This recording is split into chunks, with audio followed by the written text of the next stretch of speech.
hari ini saya akan memberikan materi terkait dengan infeksi nosokomial. Jadi ini infeksi yang didapat di rumah sakit ketika pasien itu di mana pada waktu datang di rumah sakit itu tidak ada masa inkubasi, tidak ada penyakit sebelumnya, terus dia dirawat, ternyata dia dapat bonus sakit. Itu adalah sekilas terkait infeksi nosokomial. Nah, pada hari ini outline-nya pembelajaran kita hari ini adalah mulai dari pendahuluan, jenis organisme parasit, kembang biak mikroorganisme, proses penularan penyakit, proses infeksi nosokomial, serta manajemen infeksi nosokomial.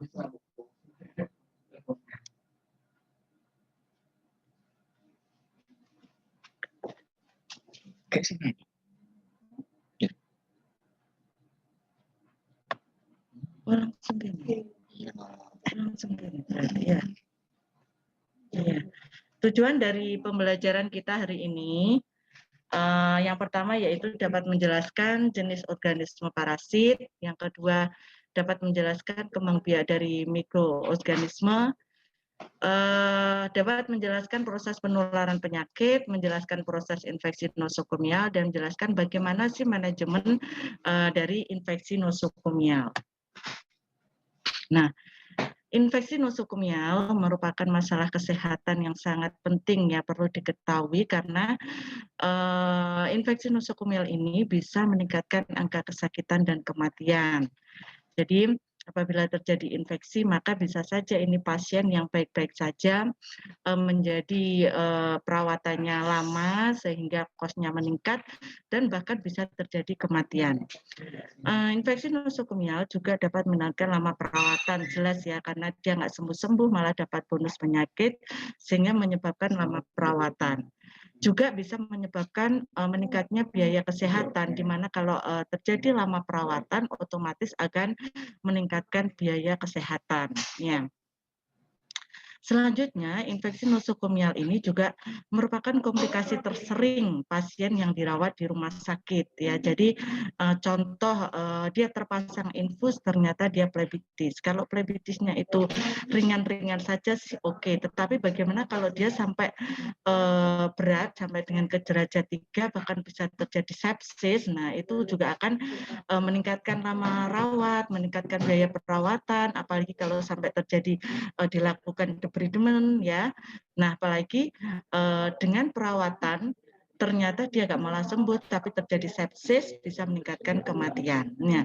Nah, dengan karena angka kesakitan ini meningkat, kematian meningkat, terjadi lama perawatan, sehingga ini tentu saja akan bisa menurunkan mutu dari rumah sakit itu sendiri. Makanya bagaimana rumah sakit bisa mencegah terjadinya infeksi nosokomial.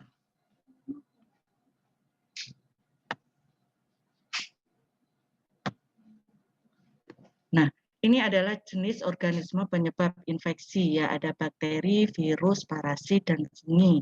Memang yang terbanyak itu adalah bakteri ya. Jadi bakteri ini bisa masuk melalui udara, melalui tanah, air, makanan, atau cairan dan benda mati lainnya. Nah, di bakteri ini juga ada namanya bakteri gram negatif dan bakteri gram positif, di mana contohnya ini, jadi ada gram negatif atau Pseudomonas, Acinetobacter, Klebsiella, ada Escherichia coli. Kalau gram positif ini ada MRSA, MRSA, FRE lah. Ini bakteri-bakteri ini nanti kok ada gram negatif, ada gram positif, ini fungsinya nanti terkait dengan pemberian antibiotik. Di mana apabila dilakukan kultur maka di sana akan terlihat apakah dia negatif atau positif, jenis kumannya apa, bakterinya apa, sehingga pemberian antibiotik itu tepat. Seperti itu ya. Selanjutnya bisa virus juga penyebabnya. Nah, jadi virus ini berisi asam nukleat karena harus masuk sel hidup untuk diproduksi. Jadi Contoh contoh virusnya itu ada di hepatitis. Jadi hepatitis itu disebabkan karena virus apakah B, C, HIV atau SARS-CoV, termasuk ini coronavirus ya, varicella, rubella itu adalah penyebabnya adalah virus. Selanjutnya ada parasit, di mana parasit ini adalah hidup dalam organisme hidup lain. Contohnya adalah ada protozoa, cacing, arthropoda, toxoplasma. Nah, ini contoh kuman organisme ya yang jenisnya parasit, di mana ada satu juga termasuk fungi atau jamur, di mana ini terdiri dari ragi. Contohnya adalah Candidasias albicans, seperti biasanya pada mulut ya. Jadi kalau misalkan mulutnya sampai memutih, nah itu biasanya karena jamur ya. Nah, di dalam tubuh ada namanya flora normal. Nah, flora normal ini ada di beberapa organ ya. Jadi misalnya kulit. Nah, kulit ini ada kuman namanya Staphylococcus epidermidis, ada Streptococcus. Di konjungtiva ini juga ada, termasuk sampai dengan di usus besar. Nah, kuman-kuman ini memang dia secara alami dia ada di dalam tubuh. Nah, justru kuman-kuman ini adalah membantu ya. Jadi istilahnya dia juga akan memerangi penyakit apabila memang ini kondisinya si pasien itu bagus ya. Mulai dari kulit sampai dengan usus besar ada kuman-kuman di sana. Tetapi apabila pasien ini posisinya melemah atau daya tahan tubuhnya melemah, bisa saja flora normal ini menjadi musuh atau menjadi penyakit ya, karena kondisi pasien.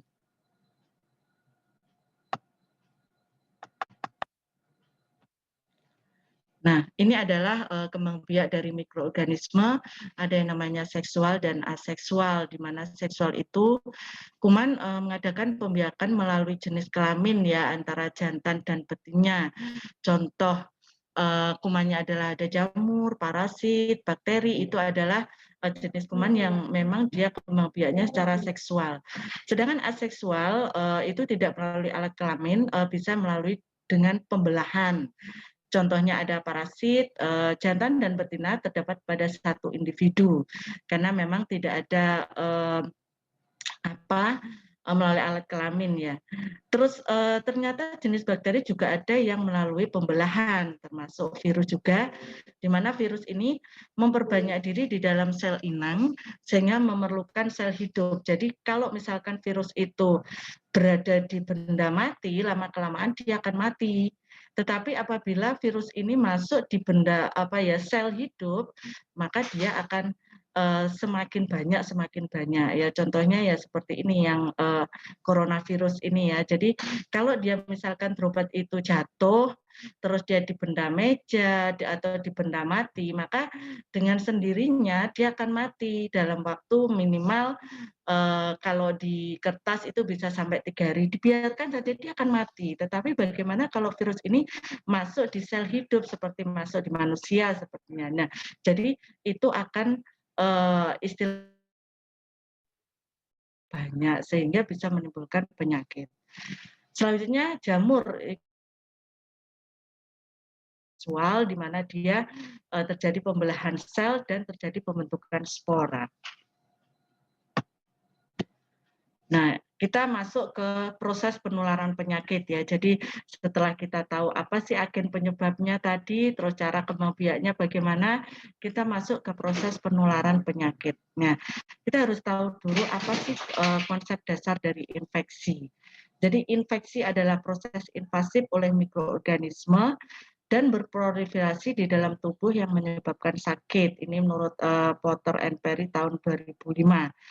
Nah, jadi proses invasif dan mikroorganisme ya, sehingga dia itu berkembang biak di mana daya tahan tubuh manusia itu tidak bisa melawan itu sehingga menyebabkan sakit. Beberapa penyakit yang bisa disebabkan oleh pertumbuhan organisme patogenik dalam tubuh. Nah, ini jelas ya. Terus selanjutnya Ada beberapa tipe infeksi, mulai dari kolonisasi sampai dengan infeksi kronik.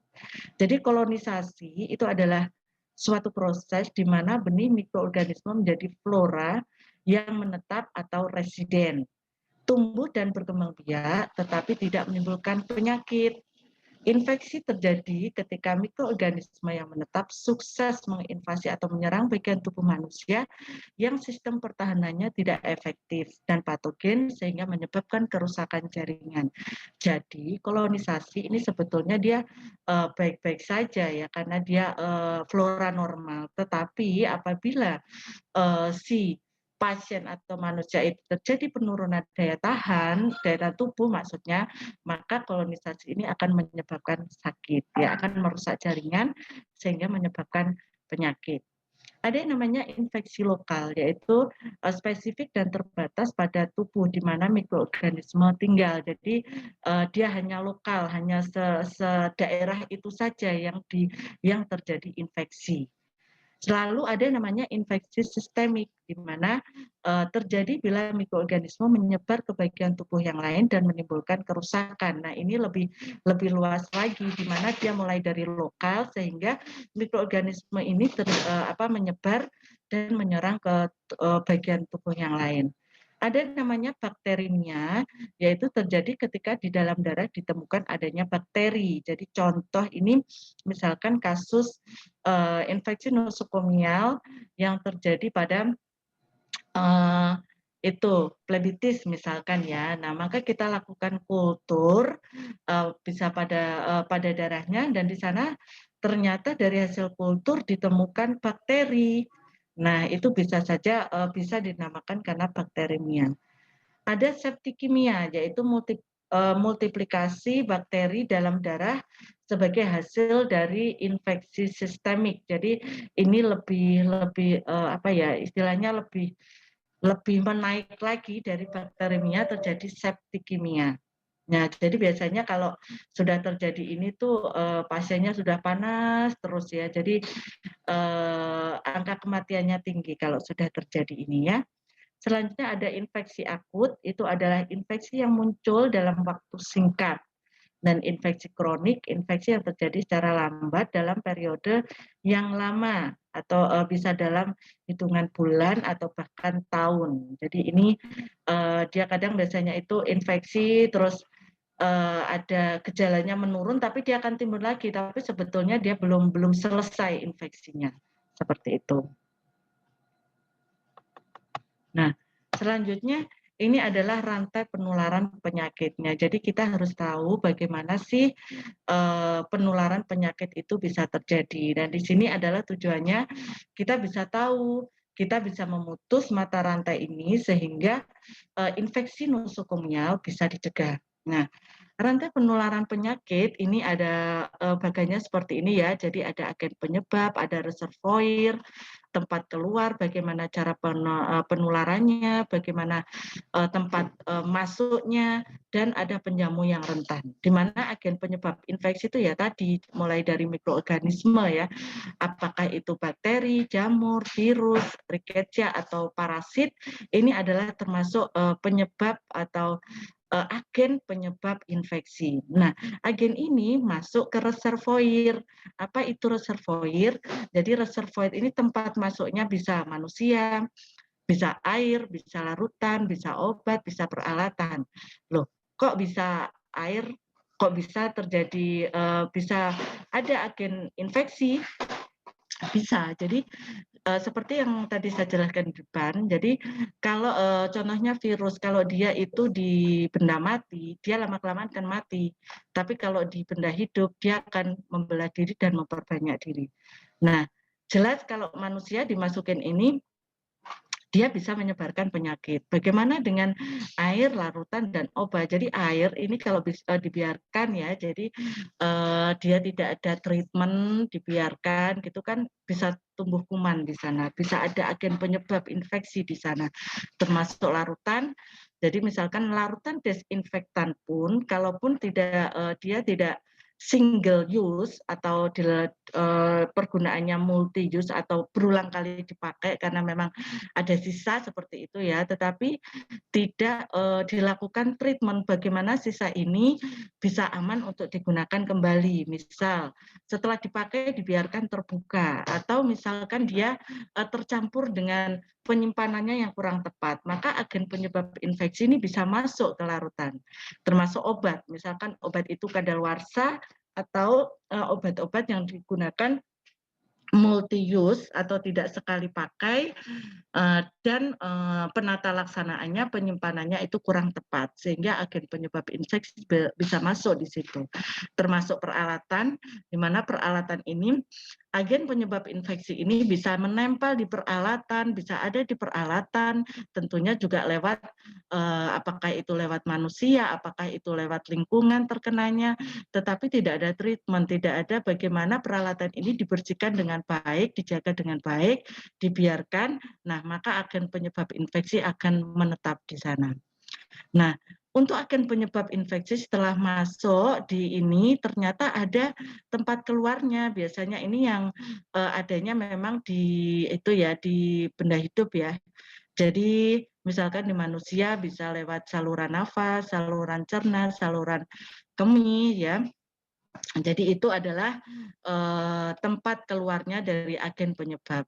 Terus bagaimana cara penularannya? Bisa karena kontak, baik itu kontak langsung ataupun tidak langsung, bisa melalui droplet atau percikan, ya, bisa melalui udara, bahkan bisa melalui benda ataupun vektor. Jadi vektor itu hama atau sebangsa apa ya hewan gitu ya yang bisa menyebabkan penyakit. Yang selanjutnya ini dari penularan ini bisa masuk lewat lubang-lubang yang ada di tubuh manusia, bisa lewat dari lapisan mukosa, bisa karena adanya luka di sana, adanya saluran cerna, ya, saluran kemih, saluran nafas. Nah, dia bisa cara penularannya bisa masuk lewat itu. Nah, ada namanya penjamu yang rentan, di mana penjamu yang rentan ini manusia atau apa ya pasien yang memang dia mempunyai daya tahan tubuh rendah, maka dia akan sangat mudah agen penyebab infeksi ini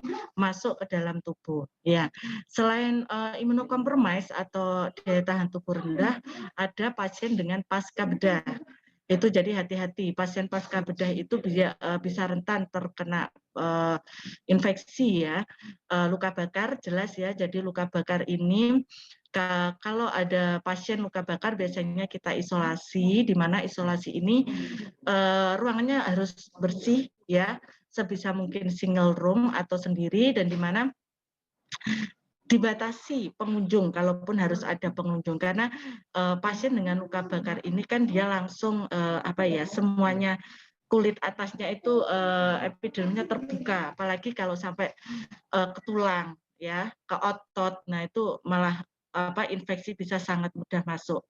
Termasuk infeksi penyakit kronik, ada umur, jadi umur muda, bayi, anak-anak itu kan sangat rentan terhadap infeksi, apalagi bayi ya yang memang atau anak-anak di bawah 12 tahun, di mana di sana antibodi itu belum terbentuk sempurna sehingga dia sangat mudah agen penyebab infeksi ini masuk ke dalam tubuh. Termasuk lansia, di mana lansia itu fungsi dari organnya itu menurun, sehingga apabila agen ini penyebab infeksi masuk itu apa ya tidak kurang kuat untuk melawan penyebab infeksi sehingga terjadilah penyakit. Nah, hati-hati. Jadi kalau kita sebagai tenaga kesehatan masuk ke rumah sakit itu hati-hati. Kita harus tahu ini dan kita harus bisa memutus mata rantai penularan ini di salah satunya sehingga infeksi nosokomial tidak terjadi.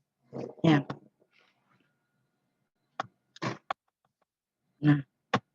Nah, ini adalah tipe transmisinya, bagaimana cara penularannya ya, bisa karena kontak langsung ya, apakah dia bisa lewat dari udara ya, ini tidak langsung, mungkin lewat alat-alat yang dipakai ya, terus kita pegang, ada lewat dari makanan, ada lewat dari vektor dari serangga ya.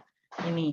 Jadi ini adalah cara-cara bagaimana penularan penyakit itu terjadi. Nah, ini adalah sumber infeksi dan cara penularannya. Ada namanya endogen, oksogen, dan lingkungan. Di mana yang masuk endogen itu adalah transmisi di luar habitat normalnya, ada kerusakan jaringan. Terapi antibiotik untuk flora normal bisa berkurang.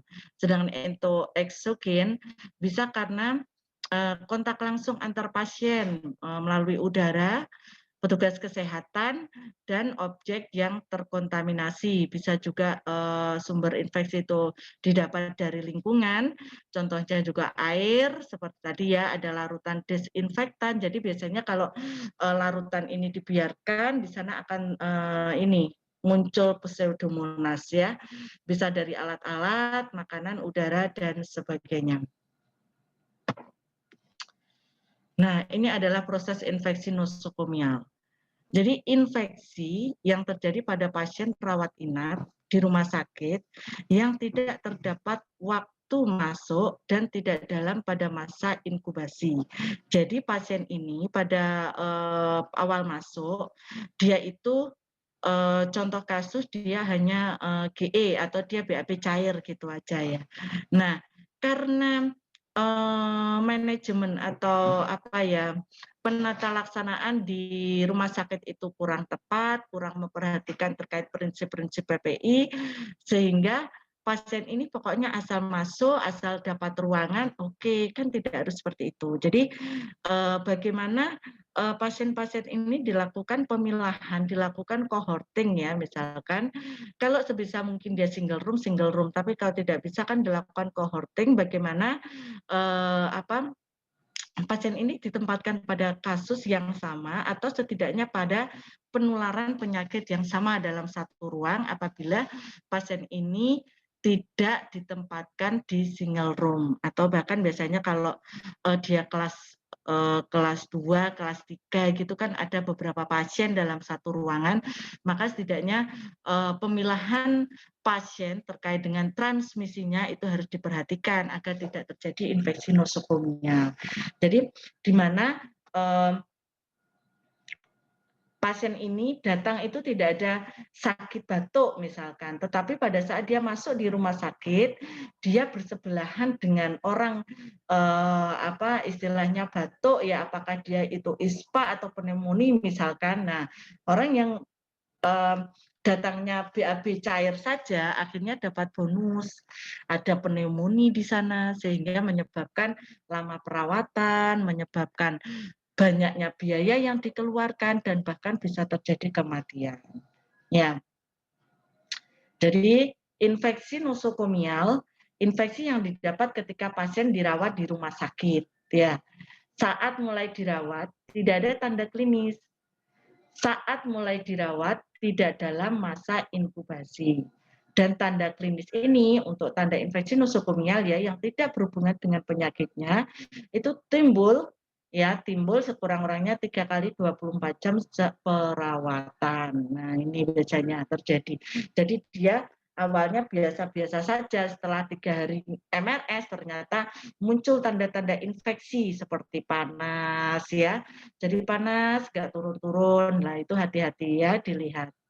Nah, infeksi nosokomial, infeksi yang terjadi di rumah sakit oleh mikroorganisme berasal dari rumah sakit. Nah, terjadi ini selama perawatan atau bahkan bisa setelah dia dipulangkan itu gejala itu muncul.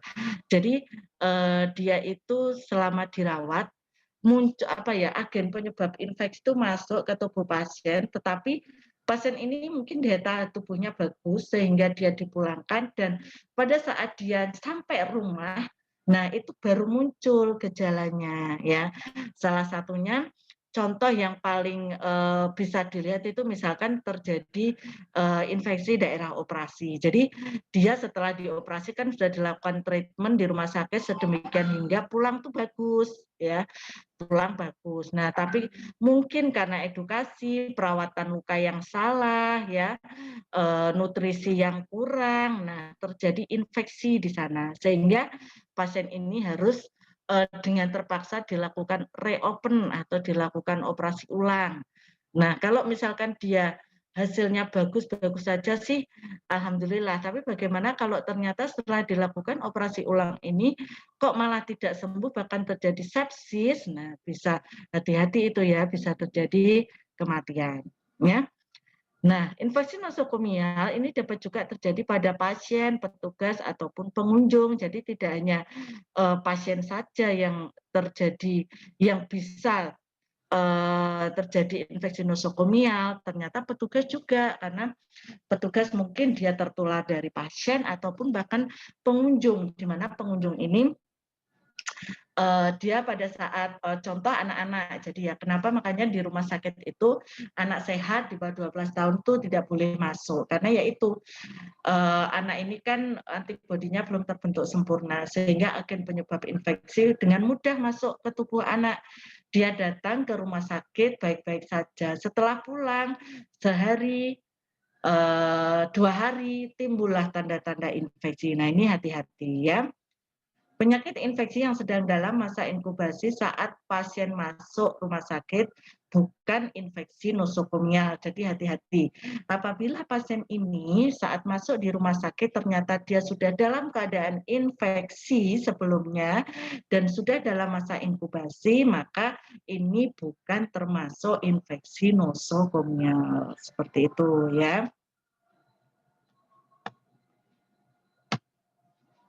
Nah, ini adalah 3 komponen pada infeksi nosokomial, ada mikroorganisme penyebab, cara penularan, dan daya tahan tubuh pasien itu sendiri ya. Jadi bagaimana itu transmisi penyakitnya ini masuk ke manusia atau ke pasien itu ya, apakah itu mikroorganismenya apakah dia kuat atau tidak. Kalau misalkan daya tahan tubuh pasien ini kuat, maka ya mikroorganisme ini akan dilawan oleh tubuh itu sendiri. Nah, faktor yang mempengaruhinya infeksi ada yang namanya patogenesis kuman, yaitu kesanggupan kuman untuk timbulkan penyakit. Nah, ini tergantung jumlah kumannya tinggi atau rendah. Kalau misalkan dia tinggi, daya tahan tubuhnya menurun, otomatis akan cepat timbul gejala di sana. Ada virulensi kuman, yaitu ukuran derajat penyakit yang ditimbulkan. Bisa apabila ini terjadi, bisa apakah ini gejalanya sakit ringan, berat, atau bahkan terjadi kematian. Dan dosis kuman itu sendiri, ada dosis infeksi misalkan apabila dalam pemeriksaan lab ditemukan misalkan di sana ada kuman Salmonella typhi, apakah sampai berapa persen, ataukah dia rendah kumannya atau bahkan sampai tinggi, misalkan sampai 95%, dan bagaimana daya tahan si pasien itu sendiri. Itu adalah faktor yang mempengaruhi terjadinya infeksi.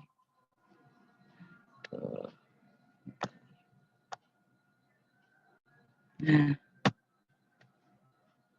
ini adalah proses infeksi secara umum.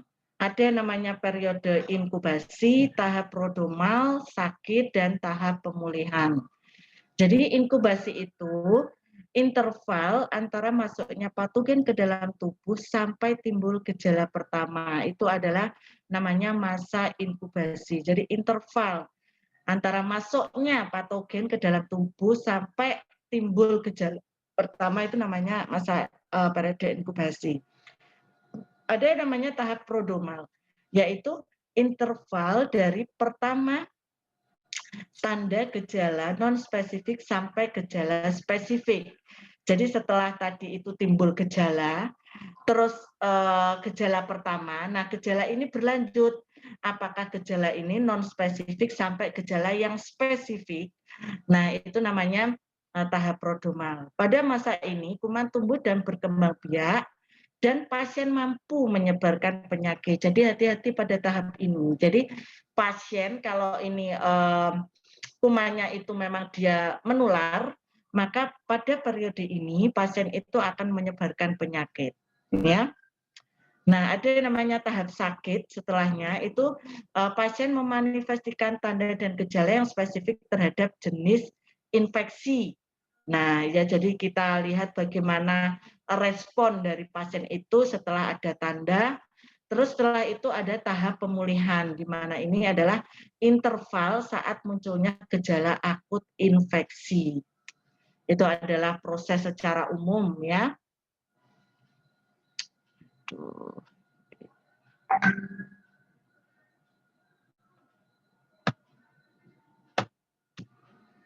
Ini adalah pertahanan tubuh terhadap infeksi, ada yang namanya flora normal tadi ya, di mana tubuh memiliki mikroorganisme pada lapisan permukaan di dalam kulit, ada saliva mukosa oral, dan saluran gastrointestinal seperti tadi ya, di mana sih flora normal itu tumbuh dan berada ya.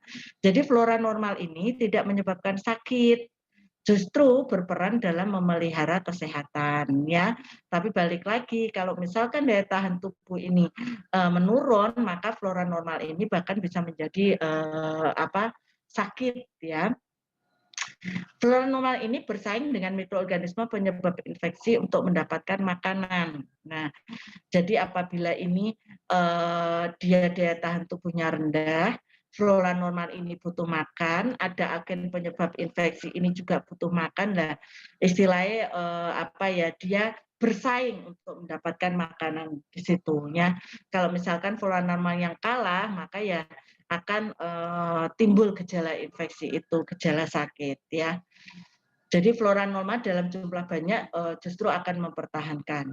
Ada yang namanya pertahanan sistem tubuh, di mana sistem organ tubuh memiliki pertahanan terhadap mikroorganisme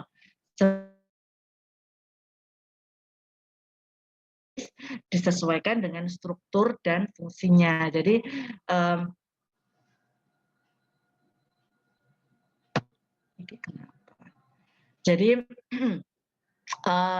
di dalam tubuh itu ada sistem pertahanan, di mana nanti kalau misalkan agen penyebab infeksi itu masuk, dia akan mempertahankan diri untuk istilahnya melawan mikroorganisme itu, ya.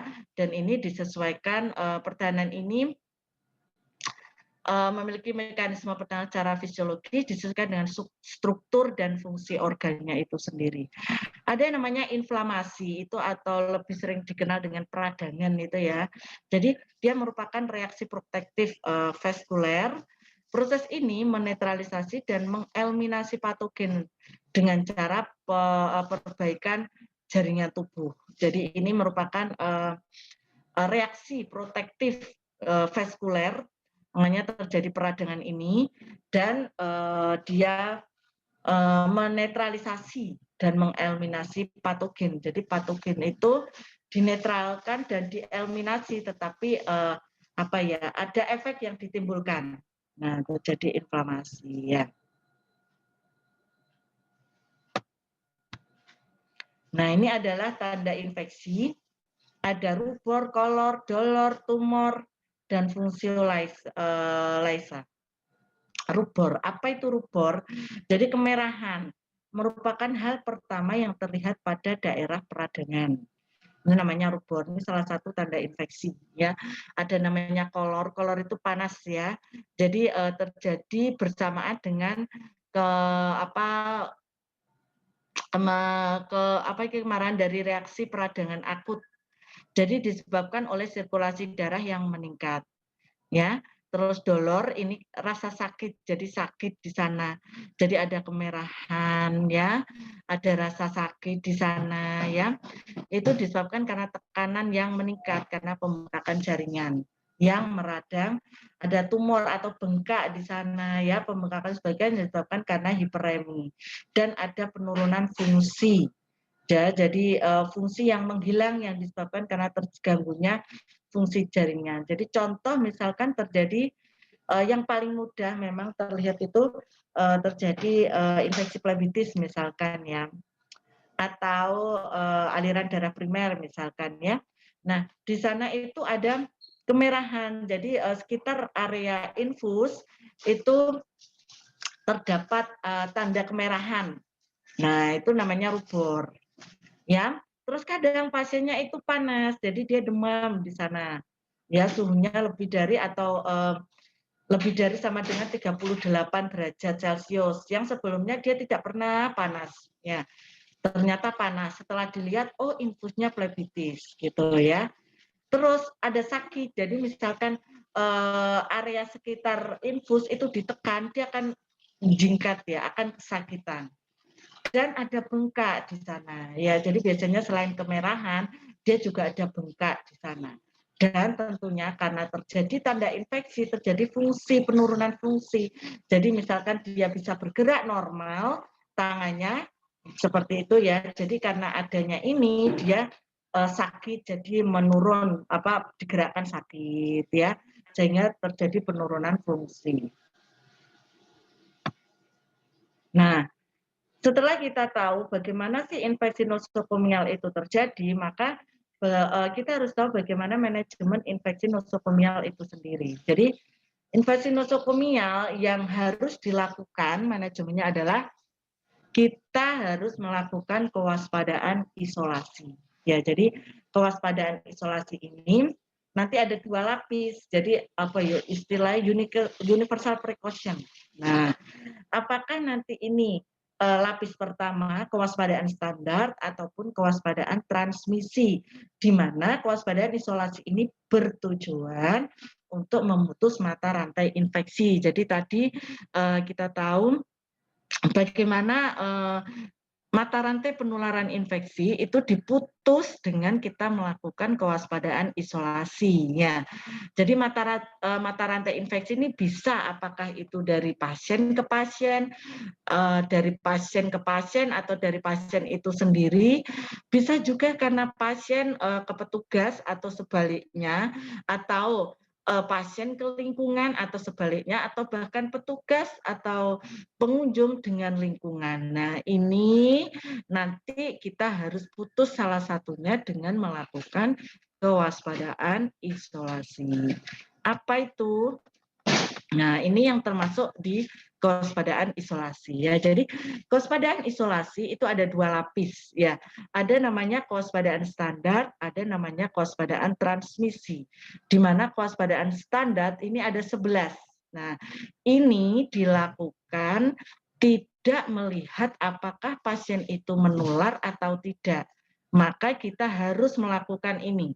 Mulai dari kebersihan tangan, penggunaan APD, manajemen limbahnya bagaimana, manajemen linannya bagaimana, nah sampai dengan di lumbal fungsi, bagaimana lumbal fungsi ini aman untuk pasien dan aman untuk petugas. Selanjutnya ada yang namanya lapis kedua, itu adalah kewaspadaan transmisi. Ini transmisi ini adalah penularan penyakit, apakah itu lewat airborne, lewat kontak, ataupun lewat droplet. Nah, ini dilakukan apabila kita curiga bahwasannya pasien itu penularannya lewat airborne, penularannya lewat kontak, atau lewat droplet. Ya.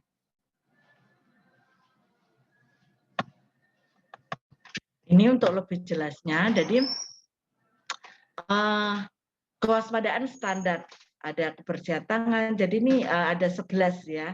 Ada kebersihan tangan, penggunaan APD, pengelolaan limbah, sampai dengan lumbal fungsi, ada penempatan pasien, bagaimana kita menempatkan pasien, ada kesehatan karyawan, jadi bukan hanya pasien saja yang diurusi, termasuk petugasnya juga.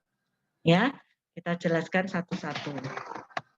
Nah, kita mulai dari kebersihan tangan. Mengapa kebersihan tangan itu sangat penting ya dan masuk di nomor 1 dari kewaspadaan standar. Jadi bagaimana kita bisa memutus mata rantai infeksi melalui mencuci tangan.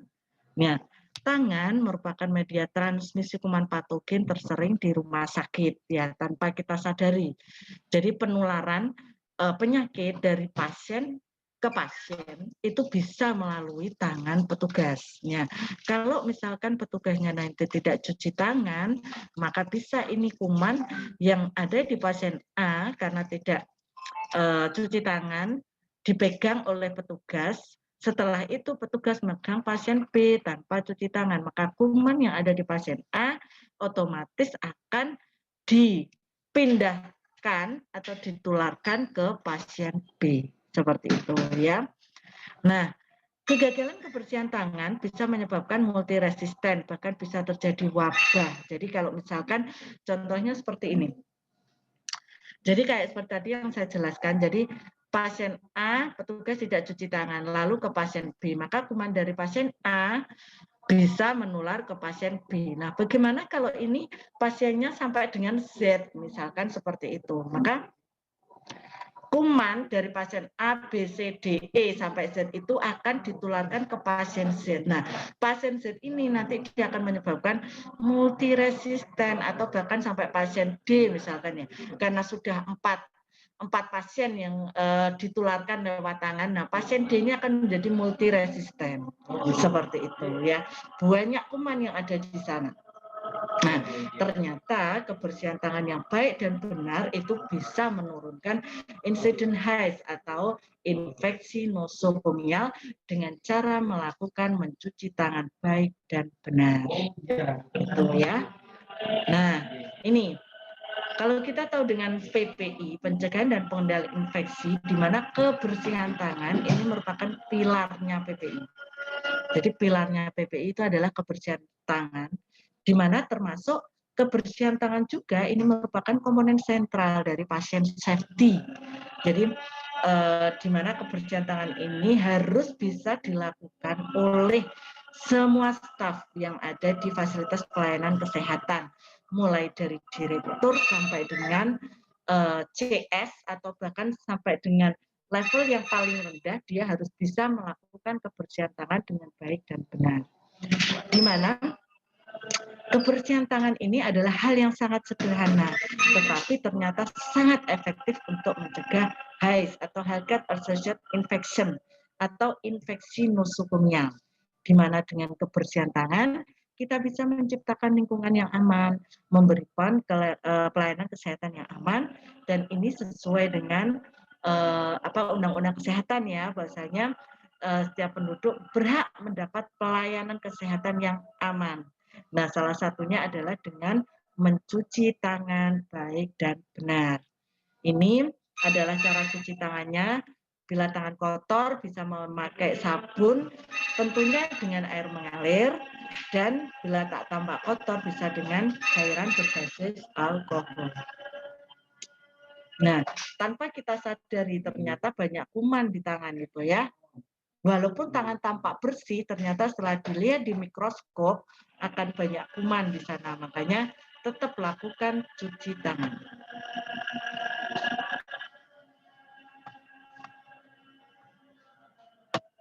Nah, ini adalah contoh gambar yang seperti saya jelaskan tadi ya, di mana kuman dari pasien A ke pasien B, apabila ini petugas tidak cuci tangan, maka dia habis pegang-pegang ini ditularkan ke sini.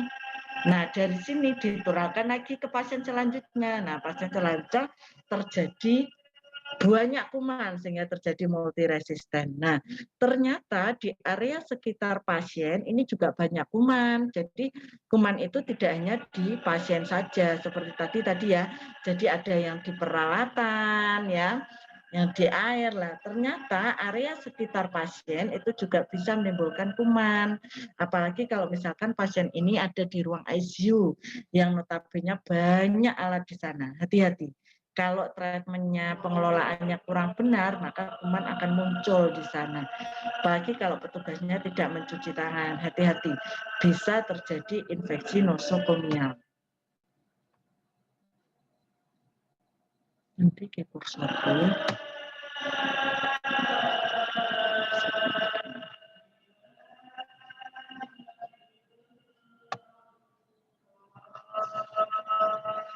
Ini kebersihan tangan.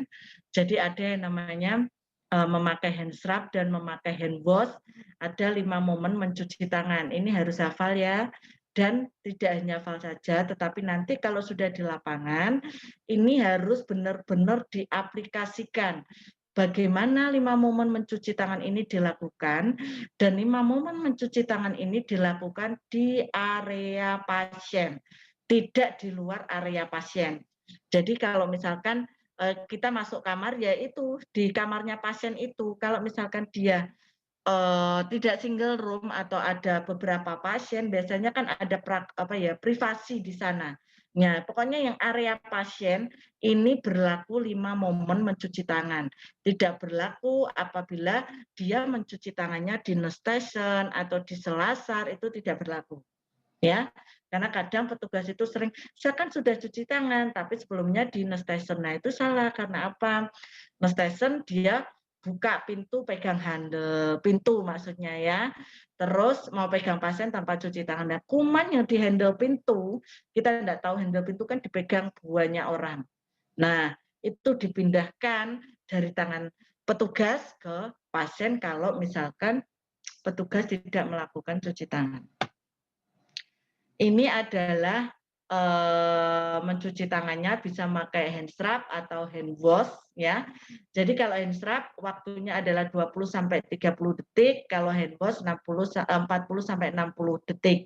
Nah, ada 6 langkah mencuci tangan, jadi dihitung mulai ini. Jadi dihitung mulai menggosok telapak tangan. Ya, terus ada 5 momen mencuci tangan yang tadi ya di area pasien, yaitu sebelum kontak dengan pasien. Jadi sebelum kita melakukan kontak atau memeriksa yang nanti dia memegang sama pasien, maka harus melakukan cuci tangan. Dan sebelum melakukan tindakan aseptik, misalkan kita mau pasang infus sebelum kontak kan cuci tangan. Nah, karena pemasangan infus itu termasuk prosedur aseptik di mana di sana akan membuka pembuluh darah, maka lakukan cuci tangan lagi.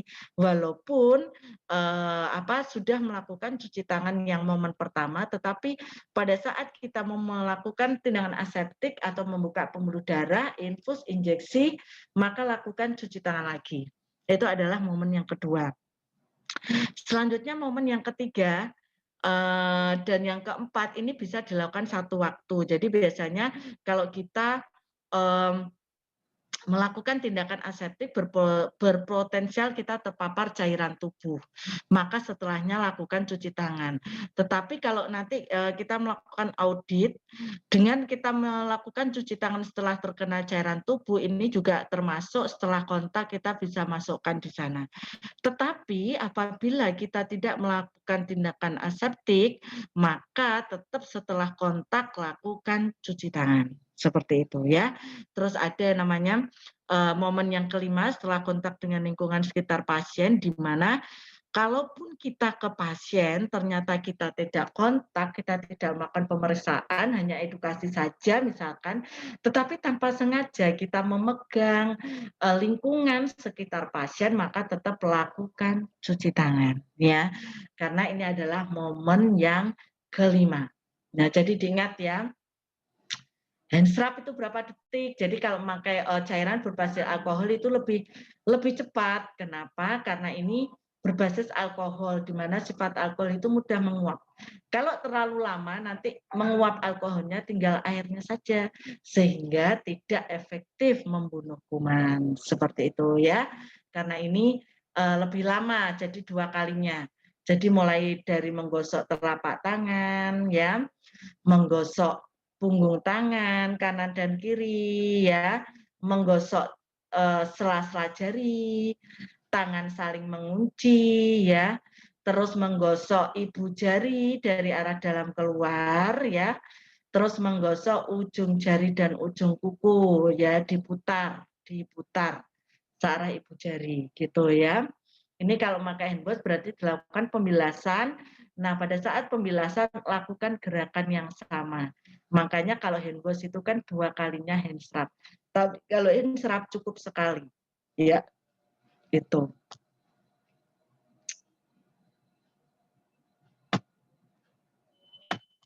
Duh, aduh, ya apa ini?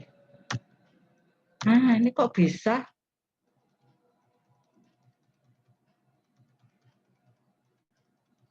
kenapa Bu, baru bisa ya? Iya, nggak tahu ini Bu tadi kepencet apa kok baru bisa. Iya. Nah, Mungkin itulah Bu, apa, mangkoknya itu dipencet. Ada iya. gambar mangkok, enggak nggak apa-apa. Terus ini adalah indikasi kebersihan tangan lainnya. Jadi tidak hanya 5 momen tadi. Jadi 5 momen tadi itu berlaku di area pasien. Tetapi ada indikasi yang lain seperti segera setelah tiba di rumah sakit maka lakukan cuci tangan. Ya, sebelum masuk dan tinggalkan ruangan pasien, jelas di antara kontak satu dengan yang lain tadi ya yang termasuk. Terus sesudah dari toilet atau membersihkan sekresi hidung maka lakukan cuci tangan. Apalagi ini pandemi ya corona ini di mana penularannya kan juga lewat muka itu ya, mulai dari mata, hidung, mulut. Nah, kalau misalkan habis membersihkan sekresi hidung jangan lupa untuk selalu cuci tangan sebelum tangan itu menyentuh wajah gitu ya. Bila tangan kotor jelas sebelum meninggalkan rumah sakit. Jadi datang ke rumah sakit, lakukan cuci tangan. Setelah pulang dari rumah sakit, lakukan cuci tangan lagi. Gitu ya. Dan segera setelah melepas sarung tangan, itu juga harus cuci tangan. Sebelum dan sesudah menyiapkan atau mengkonsumsi makanan, bahkan obat juga lakukan cuci tangan. Ini, kenapa ya kok ada coret-coret? Sebelum melakukan kebersihan tangan, kita harus pastikan bahwasanya tidak ada aksesoris apapun, apakah itu cincin, gelang, ya, arloji di sana, ya, akik, kita tidak boleh. Jadi kita sebagai tenaga kesehatan, kalau memang nanti sudah terjun ke ruangan, terjun ke lapangan, ya ini harus dilepas. Di rumah silahkan, tapi kalau selama di rumah sakit, lepas, ya. Karena percuma kalau misalkan kita pakai perhiasan, kita melakukan cuci tangan. Nah, di bawah ini loh ada kolonisasi kuman yang memang dia kumannya itu kuman patogen yang tidak hilang karena dengan cuci tangan. Jadi dia di bawahnya itu masih ada kolonisasi kuman di sana. Makanya harus lost, tidak ada benda apapun ya. Dan bahkan memakai perhiasan itu juga akan sulit pada saat memakai sarung tangan. Selanjutnya adalah penggunaan APD. Ini adalah kewaspadaan standar yang kedua. Jadi yang harus dilakukan yang kedua, penggunaan APD. Di mana untuk APD sekarang di masa pandemi ini adalah menjadi trend center ya. Jadi pernah terjadi krisis APD ya. Jadi APD ini harus dipakai. Ternyata ini juga bisa memutus mata rantai penularan penyakit apabila APD ini digunakan dengan benar dan tepat ya. Tetapi kalau misalkan tidak tepat ya malah bisa penularannya lewat APD itu bisa ya.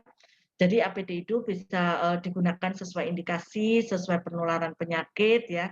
Tidak semua harus memakai APD ya. Kecuali kalau ini karena masa pandemi kita memang wajib memakai masker ya, wajib ya. Tetapi untuk APD yang lain itu juga harus digunakan sesuai dengan indikasi.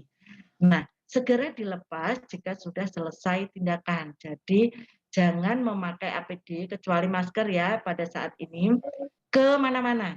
Contoh misalkan memakai handskun habis dari pasien terus mau ke ruangan misalnya ke perkantoran karena saking takutnya tetap aja memakai handskun atau bahkan dia menulis memakai handskun. Nah, itu tidak boleh ya. Karena justru dengan kita memakai handskun di mana biasanya itu kalau sudah memakai handskun dia merasa aman ya, tetapi kurang aman sebetulnya. Jadi dia dari pasien tidak ada dekontaminasi sarung tangan atau bahkan sarung tangannya tidak dilepas, dia menulis memakai sarung tangan, nah kuman yang dari pasien ditularkan lewat pulpen tadi. Nah, pulpen tadi itu lalu dipegang oleh petugas yang lain tanpa handskun, tanpa APD. Maka apa yang terjadi? Penularan di sana ya. Makanya hati-hati pada saat penggunaan APD. Nah, ini adalah hal yang tidak boleh pada penggunaan APD. Mulai dari menyentuh mata, hidung, mulut saat menggunakan APD, menyentuh bagian depan masker ya, karena bagian depan itu adalah yang terpapar langsung dengan pasien sehingga kita tidak boleh memegangnya. Jadi megangnya harus dari belakang, dari talinya. Mengalungkan masker di leher nggak boleh ya, karena masker ini adalah untuk menutup hidung dan mulut, tidak untuk menutup leher.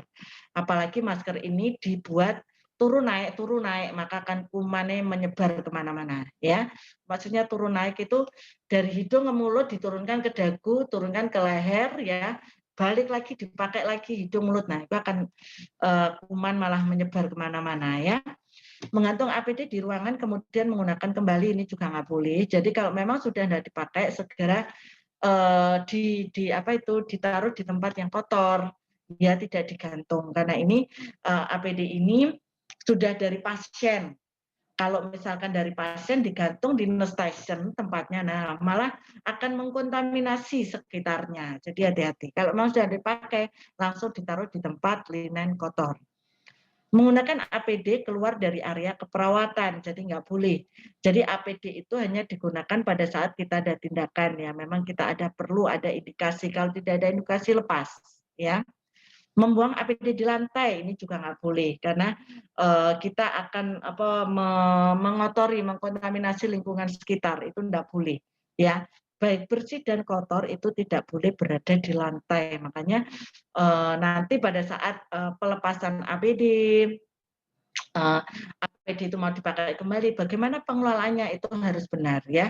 Jangan sampai APD itu dibuang sembarangan, ditaruh sembarangan yang akan mengkontaminasi sekitarnya. Itu kita malah tidak memutus mata rantai, tetapi bahkan menyebarkan kuman di mana-mana ya.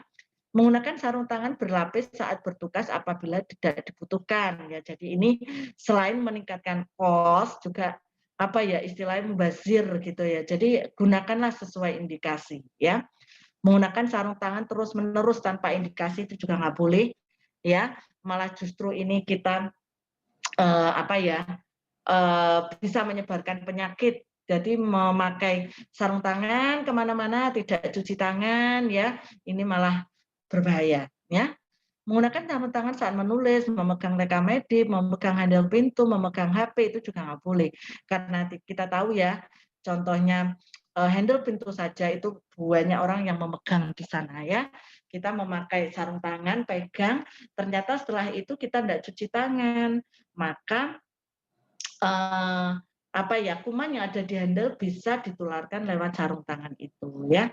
Melakukan kebersihan tangan saat menggunakan sarung tangan. Nah, ini juga sebetulnya salah. Jadi kalau misalkan memakai sarung tangan kok kita melakukan cuci tangan dengan memakai hand strap, itu namanya dekontaminasi sarung tangan. Jadi kalau misalkan kebersihan tangan itu harus lepas sarung tangan. Tuh ya. Selanjutnya ada penanganan limbah. Jadi limbah di rumah sakit itu nanti kalau menurut buku yang KMK-nya lingkungan itu nanti ada banyak sekali limbah. Jadi ada limbah farmasi, limbah medis, non medis, sitotoksik, macam-macam. Tetapi biasanya di rumah sakit itu dibedakan nanti tergantung kebijakannya ya. Jadi ada 3 yang sering, itu ada namanya infeksius, non infeksius, dan tajam. Di mana nanti infeksius itu berwarna kuning kantong plastiknya, dan non infeksius itu hitam, dan tajam. Jadi tajam itu tempatnya tersendiri di mana dia tahan tusukan, tahan air ya, karena ini tajam, dan penata laksananya harus hati-hati. Semua limbah ini tempatnya juga harus tertutup ya, karena kalau tidak tertutup merangsang vektor masuk. Nah, apalagi kalau tajam ini dia beresiko terjadi needle stick injury atau tertusuk jarum karena ini kan sampah tajam ya. Jadi kalau sampah infeksius itu sampah yang terpapar cairan tubuh pasien. Kalau non infeksius ini yang tidak terpapar. Nah, kalau tajam, pokoknya dia tajam, apakah dia terpapar infeksius ataupun tidak infeksius, masuknya di sampah tajam ya. Jadi contoh, jarum itu masuk di sampah tajam. Tetapi bagaimana apabila ada pecahan kaca atau misalkan ada ampul, jadi kita mau injeksi, buka ampul itu kan tajam, itu tetap masuknya di safety box. Nah, bagaimana kalau dengan limbah cair? Maka limbah cair itu rumah sakit atau fasilitas pelayanan kesehatan itu juga harus memperhatikan menata laksana bagaimana limbah yang dari pasien ini dikelola dengan baik. Jadi nanti ada beberapa tahapan sehingga pada tahap akhir limbah itu atau air dari pasien yang bekasnya pasien itu aman, seperti itu ya. Jadi nanti biasanya rumah sakit itu akan keseling ini yang lebih mengelola bagaimana sih limbah rumah sakit ini aman, termasuk bagaimana kita mengelola limbah darah dan komponen darah. Jadi kalau kantong darah itu masuknya ke sampah infeksius, tetapi bagaimana kalau misalkan dia ada darah yang banyak, maka masuknya langsung ke spulhuk, di mana spulhuk itu nanti dibuang ke toiletnya itu toiletnya itu di mana itu salurannya sudah khusus, sudah dibuat untuk penanganan limbah infeksius, seperti itu ya. Ini adalah contoh bagaimana pembuangan sampah itu tidak aman dan aman. Jadi untuk jarum ini kan di kardus yang terbuka ya, jadi ini tidak boleh. Kardus ini kalau misalkan dia terpapar air dia akan blondot ya, jadi akan istilah sobek. Nah, itu menjadi tidak aman. Ya, jadi tidak boleh. Misalkan memakai tempat yang memang dia tahan tusukan, tahan air dan tertutup. Ini kan terbuka. Termasuk yang di bawahnya ini. Jadi ini memang harus segera dibuang di tempat limbah tajam. Ya, jadi tidak dibiarkan di meja. Ya, kalaupun masih mau dikelola belum bisa membuang misalkan ya dikelola ditaruh di tempat yang memang dia tahan tusukan, tahan air dan tertutup. Nah, ini adalah contoh pembuangan jarum. Jadi jarum sebisa mungkin tidak dilakukan recapping. Kalaupun harus melakukan recapping, maka lakukan teknik recapping dengan benar ya, dengan satu tangan ya, tidak dua tangan. Karena pengalaman di kami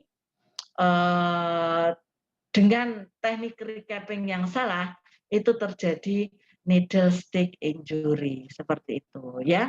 Jadi kalau ini nanti bisa langsung terpapar, misalkan ambil darah atau suntikan langsung, bisa langsung ke masuk safety box seperti itu ya. Selanjutnya ada pengendalian lingkungan. Jadi intinya untuk pengendalian lingkungan, untuk memutus mata rantainya, kita bisa mengusahakan bagaimana lingkungan itu aman, bersih, ventilasinya baik ya. Jadi pasien itu nyaman untuk tinggal di sana ya. Dan diusahakan tidak ada vektor. Nah, vektor itu apa? Kucing, anjing ini termasuk vektor, ya. Jadi sebisa mungkin rumah sakit tidak ada seperti ini, ya. Penataannya rapi, ya dilihat kan ya gimana gitu ya. Seneng lihatnya.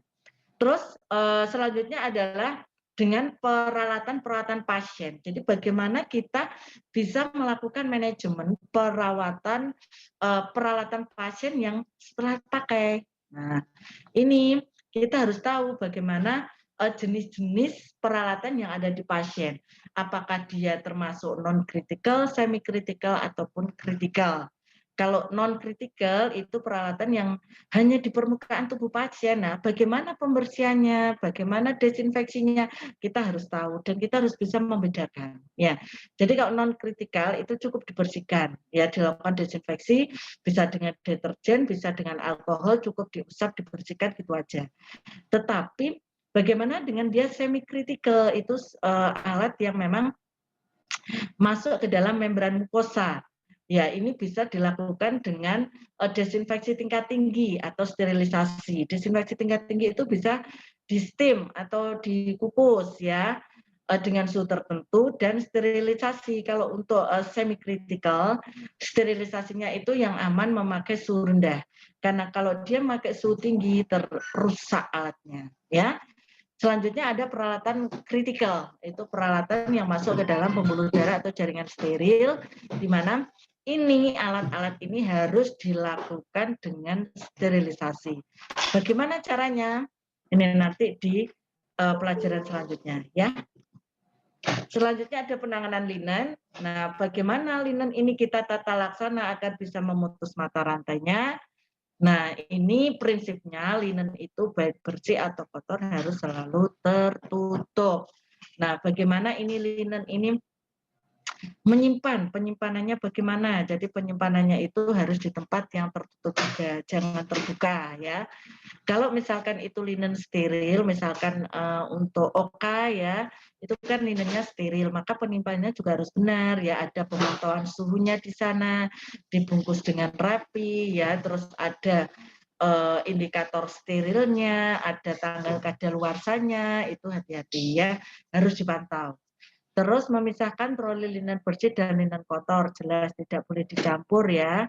Terus memisahkan linen kotor ternoda darah atau cairan dengan linen kotor tidak ternoda darah. Jadi ada namanya linen infeksius dan linen non infeksius. Ini sama dengan limbah tadi ya, dibedakan tempatnya. Kalau nanti yang infeksius itu kantong plastiknya warna kuning, non infeksius warna hitam. Ini juga nanti berpengaruh juga pada pemrosesan linen selanjutnya. Bagaimana kalau dia infeksius, bagaimana kalau dia non-infeksius. Itu beda pemrosesannya. Nah, jadi tidak boleh menempatkan linen kotor di lantai, prinsipnya semuanya harus tertutup, dan membawa linen kotor maupun bersih dalam keadaan tertutup. Itu adalah prinsipnya. Selanjutnya ada perlindungan kesehatan karyawan. Ini karena kita memberikan pelayanan kesehatan, maka petugas itu ya wajib sehat di sana ya.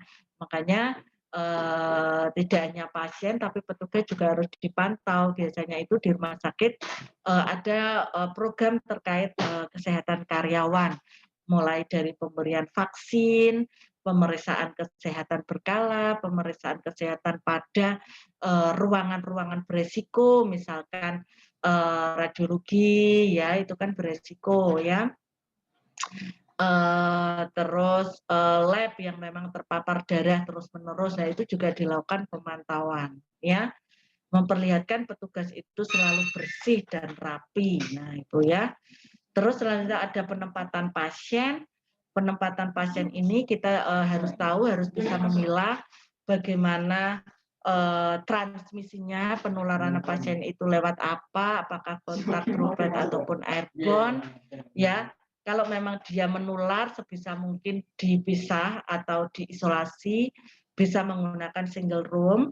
Kalaupun tidak ada, bisa dilakukan cohorting, di mana ini menempatkan pasien pada kasus yang sama atau setidaknya penularannya itu sama pada satu ruangan dengan jarak minimal lebih dari 1 meter ini untuk kontak dan droplet. Tetapi nanti kalau airborne itu adalah 2 meter. Jarak antara bed 1 dengan bed yang lain. Ya, dilakukan kewaspadaan sesuai transmisi seperti tadi yang saya jelaskan. Dan ini juga kalau memang ada pasien yang tidak dapat menjaga kebersihan lingkungannya bisa dilakukan isolasi. Selanjutnya ada penyuntikan yang aman. Jadi tidak direkomendasikan menggunakan spray berulang kali. Jadi memang standarnya itu memang sekali pakai ya. Jadi one needle, one shot, one time. Setelah itu ya dibuang ya. Jadi tidak dipakai kembali. Tidak menggunakan bak yang berlubang-lubang. Jadi kalau misalkan memakai bak instrumen, ya harus tertutup rapat di sana, tidak berlubang-lubang karena ini nanti beresiko jarumnya itu jatuh sehingga terjadi needle stick injury dan pembersihannya juga sulit karena dia berlubang-lubang, maka debu akan nyelempit di sana, gitu ya. Memberikan suntikan dengan teknik septik dan antiseptik. Ini terkait dengan penyuntikan yang aman. Selanjutnya ini adalah gambaran yang memang tidak sesuai dengan prinsip ya. Ini walaupun dengan instrumen tidak tertutup, tetapi ini ya apa ya, ini harusnya segera dibuang, termasuk seperti ini. Nah, ini antara yang bekas dan yang sudah dipakai jadi satu. Ini juga nggak boleh. Tempatnya seperti ini juga nggak boleh, ya. Nah, ini kalau memang sudah nggak dipakai dibuang, berarti ini bisa digunakan ini multi use ya. Jadi ini kalau memang ada sisa ya segera buang. Tidak boleh ada sisa seperti ini terus digunakan kembali. Nah, ini agen penyebab infeksi akan masuk lewat sini. Nah, ya, gitu ya. Terus selanjutnya ini adalah contoh. Jadi nanti kalau sudah di lapangan jangan ada seperti ini. Ini ada kuman masuk di sini ya. Jadi makanya ini harus digantung. Karena ini apa? Ini langsung masuk ke sini ya. Jadi ada selang urin bag yang masuk ke pasien. Ini termasuk vektor ya. Dan ini harus ada bak instrumen di sana ya. Tidak boleh seperti ini. Selanjutnya ada etika batuk. Jadi bagaimana cara etika batuk yang benar ya. Ini contohnya. Jadi kalau misal memakai tangan maka pakailah tisu sebelumnya karena akan ada sekret yang keluar. Lakukan pembuangan tisu ke sampah lalu cuci tangan. Bisa jadi tidak seperti ini ya, bisa pakai ini yang wajib ya. Terus atau yang paling mudah seperti ini. Cuman sekarang untuk pandemi ini kan wajib memakai masker. Ini adalah praktek lumbal fungsi. Jadi masker harus dipakai klinis saat melakukan lumbal fungsi dan anestesi ini terkait APD-nya. Ya, sebisa mungkin karena ini langsung ke saraf ya, ditaruh di ruangan pada saat melakukan lumbal fungsi lakukan ruangannya itu benar-benar bersih ya, APD-nya dipakai sebisa mungkin ya, jangan sampai nanti droplet flora orofaring dapat menimbulkan meningitis bakterial ya, jadi hati-hati karena ini langsung ke saraf ya. Terus ini adalah yang lapis kedua terkait kewaspadaan transmisi, apakah dia lewat kontak, droplet ataupun airborne. Ini adalah contoh kumannya ya. Jadi tadi methicillin resistant Staphylococcus aureus ya, atau multidrag resistant organisme. Nah, ini kalau kontak maka dia wajib yang digunakan adalah sarung tangan dan gaun. Dengan jarak apabila dia dilakukan cohorting maka jaraknya adalah 1 meter minimal ya. Terus selanjutnya adalah droplet atau percikan seperti yang ini coronavirus ini ya. Jadi lewat droplet dan kontak. Nah, ini bisa menular lewat ini, bisa bicara batuk. Nah, ini adalah APD yang wajib digunakan. Kalau misalkan tidak single room minimal jaraknya ini. Nah, tetapi bagaimana kalau dia airborne atau penularannya lewat udara, maka ditempatkan di ruang yang bertekanan negatif. Ya, kalaupun tidak ada tekanan negatif, diusahakan bagaimana ventilasi ini aman. Jadi ada jendela terbuka 100% ya. Terus fan-nya kalau misalkan kipas mengarah keluar ya, terus edukasinya. Ya, sebisa mungkin ada HEPA filter. Karena antara droplet dan airborne ini beda istilahnya ukuran kumannya. Kalau droplet itu dia lebih besar, lebih dari 5 mikron, tapi kalau udara ini kurang dari, sehingga dia harus lebih rapat. Dan APD yang digunakan wajib adalah masker N95. Kalau penularannya lewat airborne wajib menggunakan N95 karena N95 ini dia lebih rapat ya daripada masker bedah karena penggunaannya pada saat penggunaan harus dilakukan fit test. Dan kalaupun ditempatkan di satu ruangan tidak single room maka jarak minimalnya adalah 2 meter. Ya, itu terkait dengan infeksi nosokomial. Mungkin ada pertanyaan. Ini waktunya sudah habis ya Bu ya? Halo? Iya Bu Wi. Itu ya. Jadi ini sekilas materi infeksi nosokomial yang bisa saya sampaikan. Kalau memang ada pertanyaan, monggo. Kalau memang ini waktunya sudah habis, karena waktunya sudah jam 12 ya. Sudah habis, monggo waktu saya kembalikan di Bu Wiwi. Monggo Bu Wiwi. Ya, terima kasih Bu Erlin. Tadi di awal, di tengah maupun belakangan ini saya sampaikan di Zoom ini, barangkali kalau ada pertanyaan, saya silakan satu atau dua orang langsung angkat tangan, buka mute-nya, langsung bertanya kepada Bu Erlin. Ini chat saya nggak ada yang balas, cuma baju saja. Sekali lagi silahkan bagi yang ingin tanya, langsung mute-nya dibuka, terus angkat tangan ya.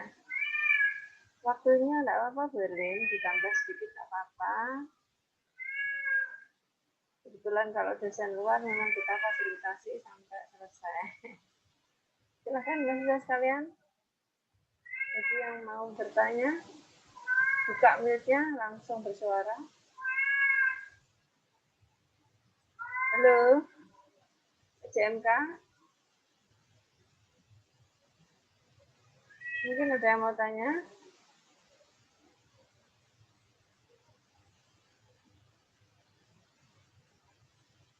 Ada yang tanya enggak?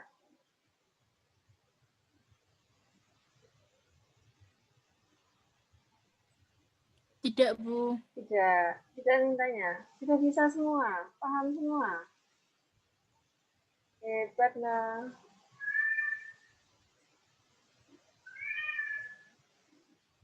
Halo, ada yang tanya belum? Beneran? Tidak, Bu.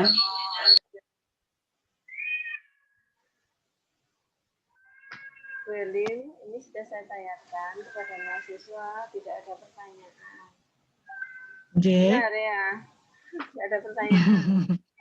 BA Bu, by BA. Iya, apa yang sudah disampaikan di semua baik apa itu namanya nah, pertemuan mendatang minggu depan ya Bu. Iya Bu. Hari apa Bu? Sama dulu Kamis, nanti kalau memang ada keperluan saya konfirmasi sebelumnya Bu. Hamin satunya. Sama Kamis saja. Ya, betul. Kalian dengar sendiri ya, pertemuan ketiga akan dilaksanakan minggu depan pada hari Kamis pada waktu yang sama. Karena itu PCMK dan NISA timnya segera juga menjelaskan kepada kelas serta sekaligus baiknya menghubungi Bu Erlin ya, atau saya mengingatkan satu hari sebelumnya. Ya Danisa ya.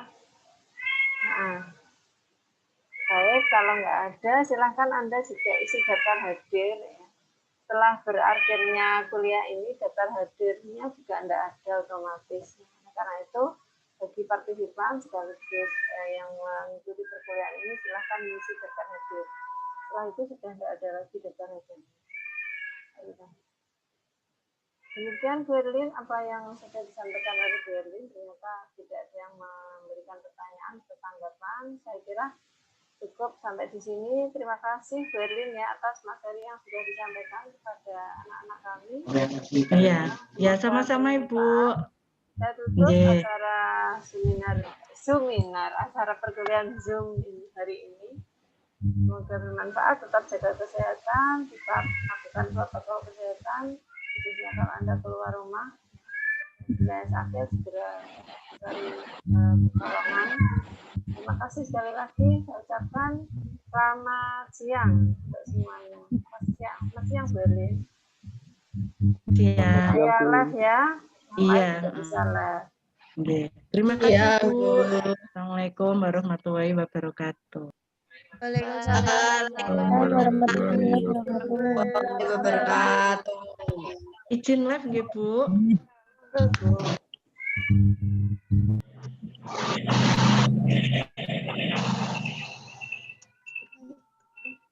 Terus bertanya sih.